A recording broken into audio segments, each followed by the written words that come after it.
everyone, I am Mikee Dongui-is from Balbalan, Kalinga, and today I will be presenting to you the communication modes and style of my chosen country, which is the Philippines. But before we start, let me share something to you first. In connection with our topic in Lesson 2, which is the impact of globalization in communication, do you know that for the 6 straight years, the Philippines remains as the top country worldwide whose citizens spend the most time on the internet and social media? Yes, and according to research, firms Hootsuite and We Are Social. In the latest Digital 2021 report, Philippines spend an average of 10 hours and 56 minutes on the internet daily via any device. Based on the report, Filipinos also spend the most time on social media, averaging 4 hours and 15 minutes, while the average time spent worldwide is only 2 hours and 25 minutes. So, let us start. First is the social interactions.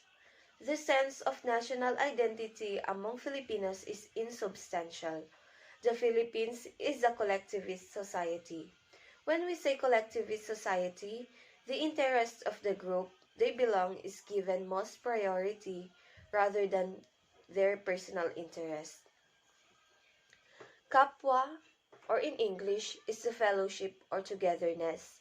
It is a core value that explains Filipinos' interpersonal behavior. Kapwa is related to the collectivistic nature of Filipino society, where people band together despite the differences in wealth or social status. It is believed that what is good for me is good for you, and good for the whole community without any social discrimination.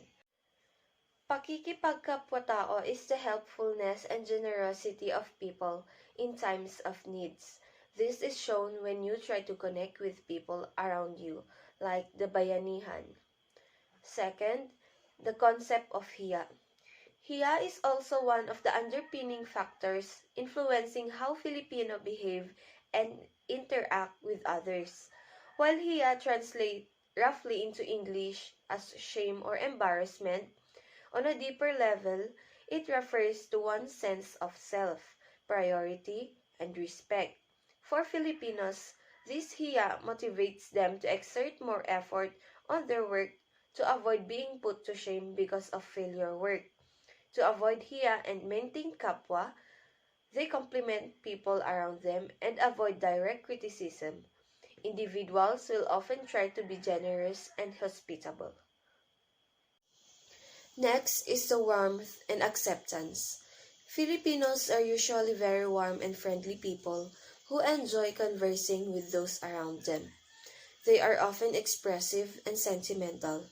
For example, the word hugot, or in English to pull out, is often used to describe someone drawing out deep sentimental memories or experiences.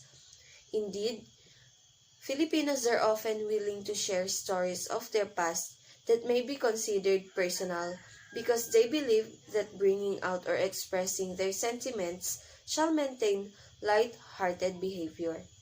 Hugot is very popular these days to the millennials. They are the one who is fond of making hugot, especially when they are broken-hearted. Some of the hugots I've read are, may mga taong di payag na mawala ka, pero di naman gumagawa ng paraan para manatili ka. Another is, bakit mo pa ako minahal kung sasaktan mo lang din naman pala ako? Or even saying, sana naging bato na lang ako para kahit anong sakit, hindi ako masasaktan. That's how Filipino make their hugot. Next is the greetings. We know that every country has their own unique greetings through words and gestures. For example, in United States, they offer a firm handshake. In Japan, they offer handshake with arm firmly extended, accompanied by a bow to show their greetings. And here in the Philippines, we also have our own unique way of greeting someone. So there are two ways on how we greet. The first one is greeting a stranger, and the second one is greeting our close friends and relatives. First is the greeting strangers. A soft handshake accompanied with a smile is common among men. Among women, a smile and a hand wave are the usual greeting. I know we have experienced this situation wherein we meet a stranger for the first time, and the first thing we did was to smile and do a handshake. Second is the close friends and family. Greeting close friends and family may accompany a handshake with a pat on the back. Females may hug and kiss to greet each other. We have seen these scenarios during family gathering or family reunions, wherein when someone is coming, they welcome them with a handshake and tap on the back. And for the females, they do beso beso. Aside of our way of greeting through gestures, we Filipinos also have our greetings verbally. But how we greet someone verbally is determined by the age and our relationship to the people we are talking with. This is very common to us Filipinos. Our way of greeting our relatives, like our aunties and uncles, is different from the way we greet our friends. When we greet our titos or titas, we often say, "Hello tita, hello tito, kumusta na po kayo?" Or in English, we say, "How are you?" We have also seen our mother greet our aunties or another mother. They are then going to say, "Kumusta na kayo? Matagal na tayong hindi nagkikita ah." Kumusta kayo is very common word for Filipinos to greet someone, especially when they haven't seen each other for a long time. And sometimes when they are with their children, they say, "Eto na ba yung mga anak mo? Ang lalaki na nila, hindi natin namamalayan, tumatanda na din pala tayo." They even say, "Ang gaganda, ang gugwapo na nila." And we just smile as a response because we know that they are just flattering us. But when you and our friends greet each other, we say, "Oy, kumusta na?" Or, "B, may kwento ako sa'yo," even without saying hi to each other first. In other words, we greet our relatives in a formal way, and the way we greet our friends is informal. Next is the communication. Social hierarchy in the Philippines is determined according to age and social status. Starting at an early age, Filipinos are taught or oriented on the importance of the social hierarchy, like showing appropriate gestures, terms of address, and communication styles depending on who we interact with and our relative position in the social hierarchy. For example, using the term kuya for males and ate for females to show respect to someone who is older than us but within the same generation. Another is using the word po at opo. Using these words while having a conversation with someone or both older and younger than us is also a sign that we are giving them respect. We may go to the verbal.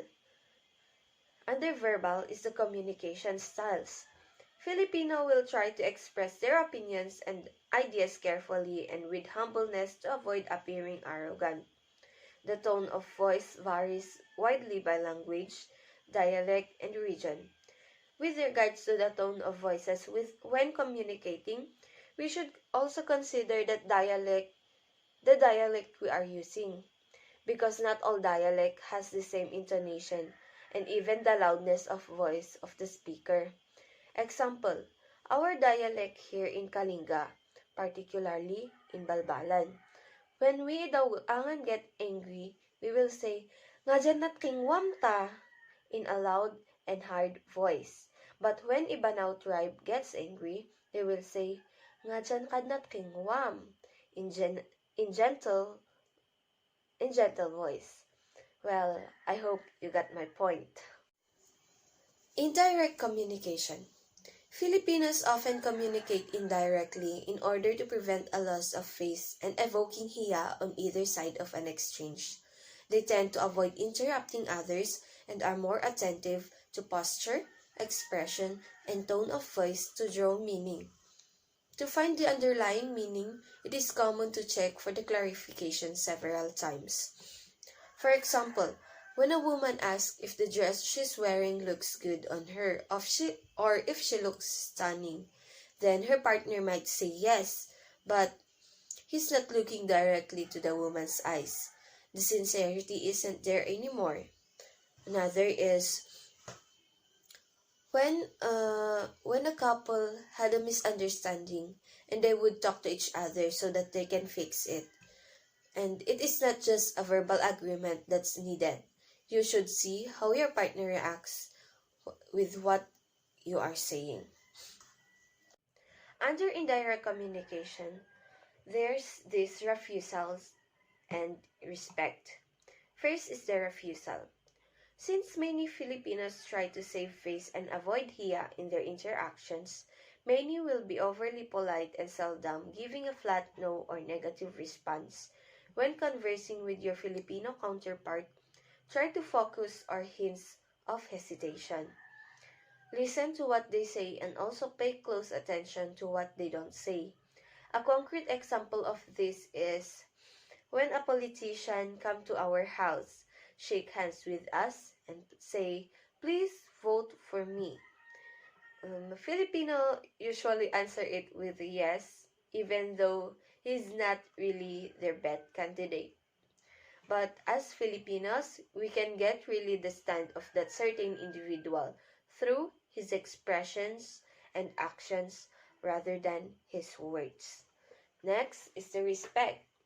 When speaking to those who are older or higher status, Filipinos tend to use the polite form of speech, such as using at the end of sentences, they will say po to demonstrate their respect for hierarchy. For example, when conversing with an elder or someone of higher status, one will say salamat po or thank you po. Next is the nonverbal communication. Under nonverbal communication, we have physical contact, laughter, pointing, gestures, and beckoning. So first is the physical contact. Among relatives or friends of the same gender, it is common for Filipinos to walk hand in hand or arm in arm. This is generally done so as a sign of affection, friendship, or if they are shy and would like someone to accompany them. Filipinos tend to be modest and conservative in their interaction with their significant other, and public display of affection among couples such as kissing or hugging is quite uncommon. This is very true because unlike other countries like in US, kissing and hugging in public places are normal to them. That is why Americans are called liberated and Filipinos are somewhat called conservative.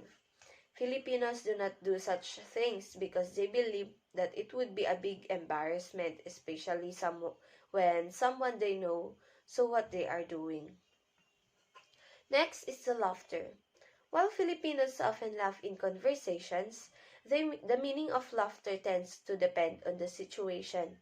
At times, laughing may indicate happiness or pleasure, while other times it may be used to relieve tension. In some circumstances, laughter is used as an attempt to cover embarrassment. And at this time, we have seen some ladies laughing very loud like they do own the entire place where they were staying, and it is not good to see things like this. So, no matter what the laughter mean, a Filipino must not laugh as loud as the rooster crow, for this is not a decent attitude for a young lady. Next is the pointing. Aside from using the pointing finger to point in objects or directions, Filipinos may point to objects by puckering their lips and moving their mouth in the direction they are pointing to. Many foreigners find this funny and confusing. Yes, but this gesture is very common and unique to Filipinos. Maybe in other countries, puckering your lips means to kiss. But here in the Philippines, we use our lips to point something rather than using our hands or leading the direction that was asked by someone. For example, when someone asks you, "Where did you put the remote control?" We'll just do this. "Over there." Particularly when you have something in your both hands. So, next is the beckoning. The common way to beckon someone is by gesturing with the hand facing downwards and waving fingers towards oneself. The same gesture that would represent shooing in Australia. If a Filipino wants someone's attention, it is common for them to make a sound like psst. Beckoning means something like "come here." In the Philippines, however, this gesture is considered offensive, as this style of beckoning is used to call dogs. Usually, when referring to another person is like calling them lesser animal or animalistic. So we Filipinos, when we beckon someone, we extend our arms with our palm facing down. Instead of doing this, we tend to do like this. So next is the gesture. Body language and hand gestures are very common in everyday communication in Filipino culture. If you're an expat in the Philippines, you'll want to get know this common hand gesture to avoid any misunderstandings. So here are some few examples of nonverbal communication in the Philippines and what they mean. First is the mano or pagmamano. It is the Spanish word for hand.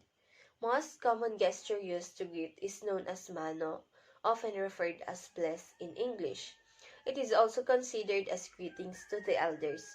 Mano is performed as a sign of respect toward elders and as a way of accepting a blessing from the elders. It is usually done towards those who are older by 2 generations or more. For example, a niece will perform the mano gesture to her aunt. Similar to kissing a hand, the person offering a mano will bow towards the offered hand and press their forehead on the hand. Sometimes they will ask "mano po" to the elders in order to ask permission to perform the gesture.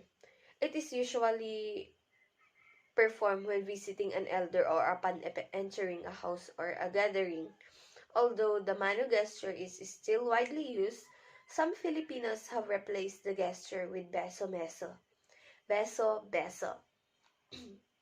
A cheek-to-cheek kiss, which is mortally done by magkumare. Next is putting one's hand on their hips as a sign of anger. These gestures indicate that the person is annoyed by what they are seeing. This gesture is passive and less aggressive and is commonly observed in women. When you saw someone like our mothers putting their hands on their hips, you better keep quiet or else you will be scolded. And similar to this is the silent look. Usually, when Filipino parents give their fierce eyes silent look to their child, like this, it automatically means that the child should stop whatever he or she is doing. This is one way of Filipino parents to warn or control their children in public without negatively catching many people's attention. Next is nodding and raising eyebrows with a smile.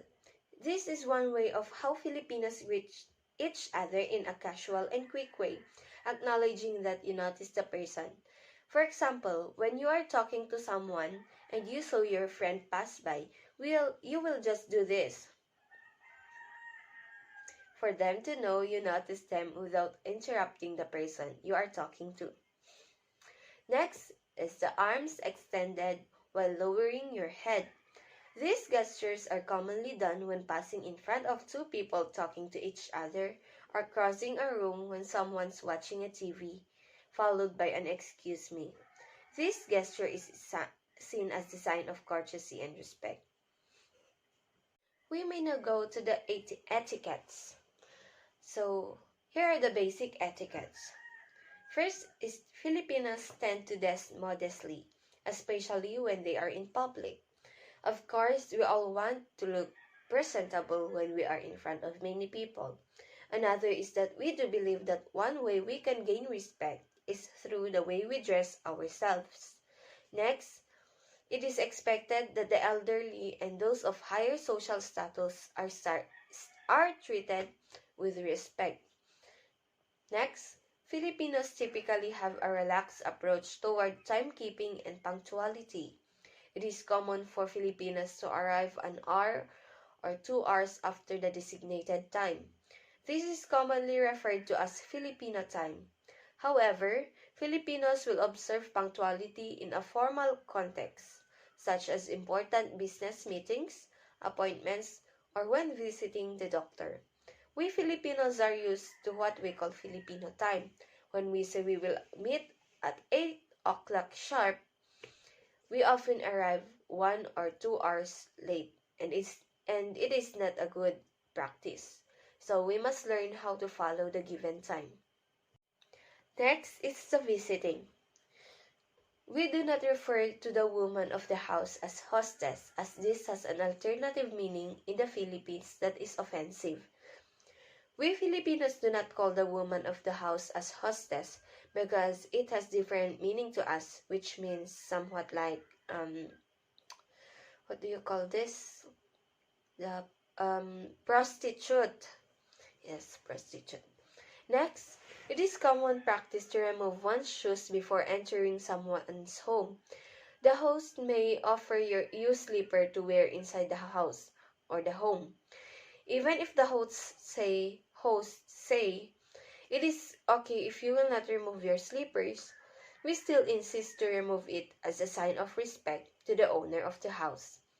Next, trying to accept any refreshment offered. Refusing them is considered impolite. It is given already to Filipinos that every time they have a visitor, they always offer them something like coffee and bread. Particularly here in our place, when we have a visitor, we even ask them to eat with us. So you as a visitor must accept whatever they offer to you, because if you refuse or rejected their offer, it feels rude for them. Next is to display their hospitality. Filipino will often use their finest crockery and cutlery when they have a visitor. It would be polite to comment on it out of acknowledgement for their effort. I can really relate myself to this because every time we have a visitor, that is the only time my mom will use her collections like Tupperwares, breakable dishes, and breakable cups. It is quite funny, but when you come to think of it, it is still good that she used new tablewares rather than using our old dishes and everything. Next, if there is a visitor, Filipinos are reluctant to take the last serving of any shared food serving at a meal. This is very true. Isn't it that whenever we have a visitor, your parents will tell you, after the visitor will eat, that's the only time you can go and eat too. So, this is another way of showing our respect to our visitors. Next is eating. Nearly all meals are served with rice. If a meal is not served with rice, it is not considered a meal, but rather a snack. Rice is a staple in the Filipino diet. In other countries, they only eat rice during lunch or dinner. But to us Filipinos, we feel like we are not full when we do not eat rice, or many of us are unable to go a day without eating even just half cup of rice. Next is, many Filipinos eat with their hands or with a spoon and fork. However, They will often try their best to accommodate to their guests by finding suitable cutlery for their guests. And as for me, I am eating with my bare hands if I am eating with my family only. But when we have a visitor, I tend to use spoons and others just to be presentable. It is considered rude to lean on one's arm when present at the dinner table. Even putting your hand on the dinner table doing like this is considered rude. It is common to leave food at the table just in case someone else arrives or is hungry later. It is also our practice Filipinos to leave a food in the table so that in case someone comes or someone is hungry, they have something to eat. And lastly are the do's and don'ts of the Filipinos. Here are the do's of Filipinos. First is observe hierarchical relations determined by age and status. Showing respect is a core part of Filipino culture and is often demonstrated through speech, like using the po and opo when talking to someone who is older than you. Next, show an interest into the well-being of your Filipino counterpart's family. In the Philippines, family is an important component in an individual's life. We Filipinos believe that the most important thing in our lives are our families. That even if our parents are getting older to the point that they already can't walk or talk, we still take good care of them. Unlike other countries, when their parents reach the age of 60 and above, they are going to take their parents to the home for the aged, where other people are going to take care of them. Having this level of love and responsibility to our parents make me feel proud of being a Filipino. So next, acknowledge your counterpart's education and English proficiency. Many Filipinos are fluent in English. We also have seen children who were using English as their language when talking or speaking to someone. We do understand that parents want their children to learn English as early as they are because it is our international language. But we should also know that it is still a must to teach our children to speak in Tagalog, even our own dialect. Before teaching our child how to speak in English, we should make sure that the child know how to speak in Filipino and even our mother tongue. Next, smile when meeting people. Filipinos are renowned for being joyful people who try to show warmth when they can. Even if they are in the middle of grief, they still tend to smile despite of the sadness they are feeling inside. Next, compliment people's effort and hospitality. For Filipinos, hospitality is an essential component of interaction, and they will often go to extreme lengths to be hospitable to their company. So here are the don'ts of the Filipinos. Approach questions about income, standard of living, or living are not always welcome in discussions. As hard as we can, we are trying not to ask questions about income, or if they are poor or are they rich, especially when we are talking to a stranger or not so-called friends.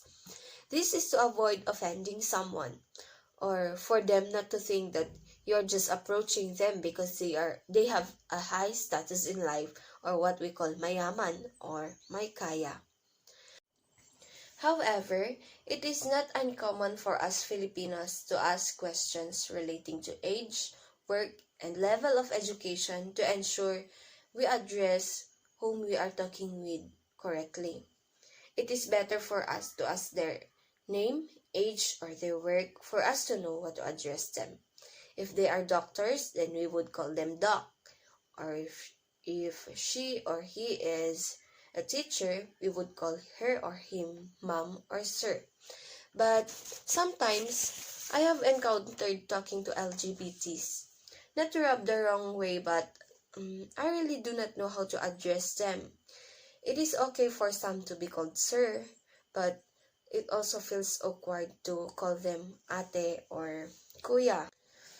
Next is do not publicly display signs of anger, raising your voice, or shouting in front of those older and superior to you. Nowadays, we have seen many videos going viral on our social media accounts wherein netizens are shouting at the government employees like the police officers and even the traffic enforcers just because they are doing their jobs or duties. We should always think that any confrontational or aggressive behavior may bring hiya, or in English, shame or embarrassment, tarnishing our reputation as a human being. Try not to be offended if your friend make frank comments about your body shape. We Filipinos are very sensitive to the point that even the word sis, tumaba ka yata is considered offensive word.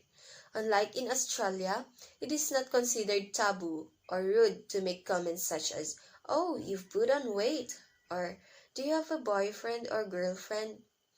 Guys, such comments are not intended to be hurtful or offensive or even invasive. We Filipinos should normalize receiving comments like that because it is truly normal for us to gain weight and become fat, especially when you love eating like me. So that ends my presentation. I hope you have learned something from what I have discussed. Thank you and God bless.